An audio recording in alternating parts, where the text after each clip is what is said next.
Hello दोस्तों, मैं हिमांशु कुमार आप सभी लोगों का स्वागत करता हूं हमारे चैनल कॉमिक्स हीरो पर। और हमारी आज की पेशकश है भोकाल कॉमिक्स की खौफनाक खेल का पार्ट 2।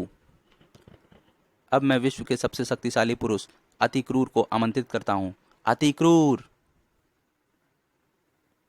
अति क्रूर ने दर्शकों का अभिवादन किया। अति क्रूर, अब तुम्हें अपनी शक्ति का, अपने बल का प्रदर्शन करना है यहाँ। जरूर महाबली फूचांग। तभी क्रीड़ा स्थल की दीवार में बने दरवाजे खुलने लगे और गुर्र गुर्र, एक शक्तिशाली गैंडे ने अति क्रूर की छाती पर टक्कर मारी। धाड़।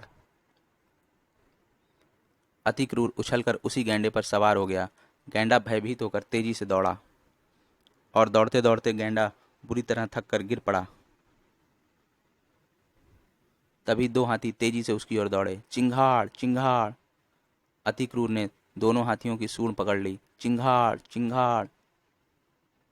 और फिर उसने हाथियों को संभलने का कोई अवसर नहीं दिया। अगले ही पल दोनों हाथी जमीन पर पड़े तड़प रहे थे।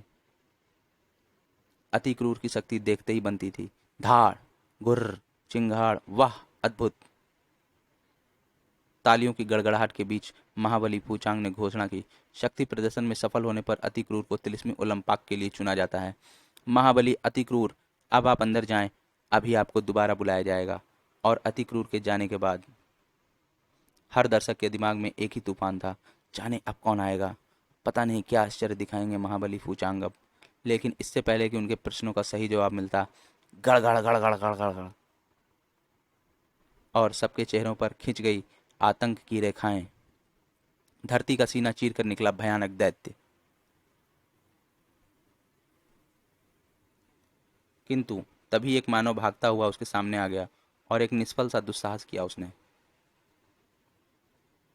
जिसने दैत्य को बुरी तरह से गुस्सा दिला दिया। और दैत्य झुका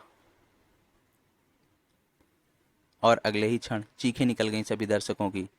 दैत्य ने मैदान की धरती का एक बड़ा सा टुकड़ा उखाड़कर अपने हाथों में उठा लिया। नहीं, भौकाल, अब कुछ करना होगा। उफ, अब यह नहीं बचेगा। और आलोप।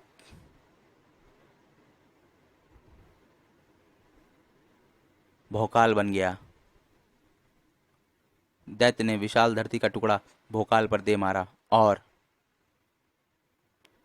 धरती का वह टुकड़ा रेत के कणों में बदलकर भोकाल के चारों तरफ बिखर गया।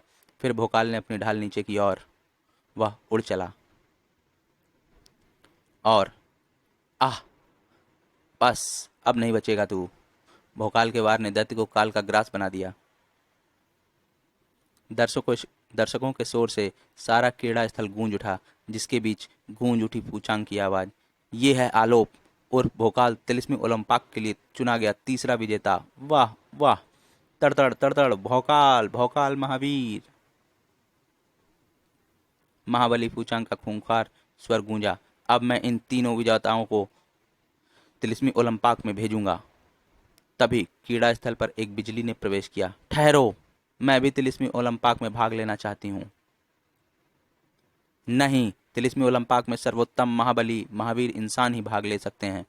मैं किसी सर्वोत्तम महावीर महाबली से लड़ने को तैयार हूँ। नहीं, हमें चींटी को हाथी से लड़ाने में समय नहीं गंवाना। तुम्हें चींटी को हाथी से लड़वाना ही होगा, नहीं तो तुम मुझसे मुकाबले के लिए तैयार हो जाओ। पूचांग ने मुस्कुराकर 2 बार ताली बजाई और तड़तड़ तड़तड़, दोनों भयानक अंदाज में तुरीन की तरफ बढ़े। तभी एक बिजली सी कौंधी। कड़कड़ कड़कड़ाक। चल कपाला। कपाला उछली और आह, शाबाश कपाला, क्या बला थी वह। कपाला ने फिर छलांग लगाई, किंतु इस बार वह फंस गई। म्याऊं। दूसरे राक्षस ने भी तब तक जंजीर वाला गोला प्राप्त कर लिया था। उफ, सर। दोनों राक्षस उन्हें लिए आकाश में उड़ चले। हा हा हा हा, हमसे क्या खाकर लड़ने आई थी बालिका। ओह।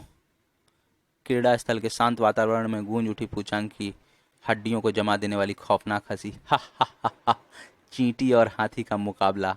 किंतु तभी दोनों राक्षसों की चीखों से कांप उठा आकाश। आह, आह, धर। दोनों राक्षस कंकालों में बदल गए। म्याऊं, चल कपाला फूचांग के पास। और उस बला का यह करतब देख क्रीड़ा स्थल में बैठा हर दर्शक दर्शक स्तब्ध था। फूचांग के सामने गुर्रा उठी तुरीन। अब बोलो, भेजोगे ना मुझे तिलिस्मी ओलंपाक में? हाँ हाँ जरूर। इस निर्णय से सभी दर्शकों में हर्ष की लहर छा गई। तड़तड़ तड़तड़, वाह वाह, वाह वाह। और कुछ ही देर बाद चारों विजेता वहां मौजूद थे। अब मैं आप चारों को तिलिस्मी ओलंपाक भेज रहा हूँ। वहां क्या करना है इसकी जानकारी आपको महावीर भोकाल वहां जाकर देंगे। हम तैयार हैं। फूचांग ने चारों को एक एक ताबीज दिया। इन ताबीजों को आप चारों पहन लें। यह अभिमंत्रित ताबीज हैं। इनके बिना आपकी शक्तियां वहां खत्म हो जाएंगी। मतलब यह है कि इन्हें आपको हरगिज नहीं त्यागना। और फिर वे चारों वहां से गायब हो गए। और तब गूंज उठी फूचांग की आवाज।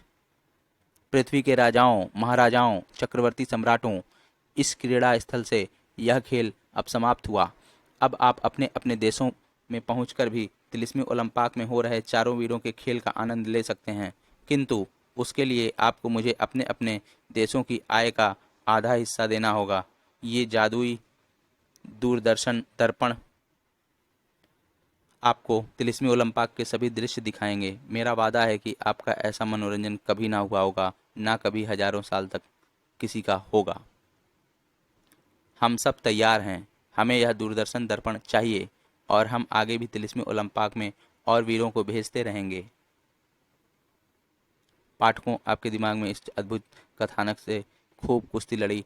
अब आपके दिमाग में कुछ प्रश्न होंगे, जैसे महारानी रसिया का क्या हुआ, राजकुमारी सोफिया का कत्ल कैसे हुआ, क्या था तिलिस्मी ओलंपाक, आलोप, अति क्रूर, तुरीन व सुल्तान कौन थे, तिलिस्मी ओलंपाक में क्या हुआ, तिलिस्मी ओलंपाक से फूचांग क्या चाहता था, आलोप के भोकाल बनने का क्या रहस्य था।